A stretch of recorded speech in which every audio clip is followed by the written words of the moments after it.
కొన్నిసార్లు పశు స్వభావం ఉన్నవాళ్ళు, జంతు స్వభావం ఉన్నవాళ్ళు మన చుట్టూరు చేరతా ఉంటారో. కొన్నిసార్లు మనం ఎంత బాగా నమ్ముతామో వాళ్ళే మనకి నమ్మక ద్రోహం చేస్తూ ఉంటారో. ఆ పరిస్థితులు నాకు కూడా తెలుసు. నేను ఎంత ప్రేమించానో ఆ వ్యక్తుల చేత, నేను ఎంత వాళ్ళని పైకి తేవాలని ప్రయత్నం చేశానో, వాళ్ళకి ఎన్నిసార్లు సహాయం చేశానో, వాళ్ళ కొరకు ఎంత ప్రార్థించానో, అలాంటి వాళ్ళే నా గుండెల్లో పొడిచిన సందర్భాలు నాకు తెలుసు.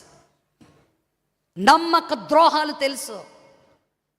అలాంటి సమయంలో ఉంటుంది చూడండి పెయిన్, అది తట్టుకోలేంది.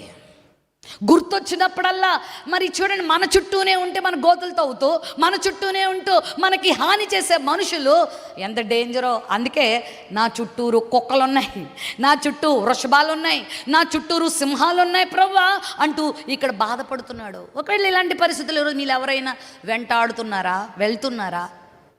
జీవితంలో నమ్మిన వారు మోసం, జీవితంలో అనుకొనని ఊహించని మోసయుక్తమైనటువంటి పరిస్థితులు ఎదుర్కోవడం,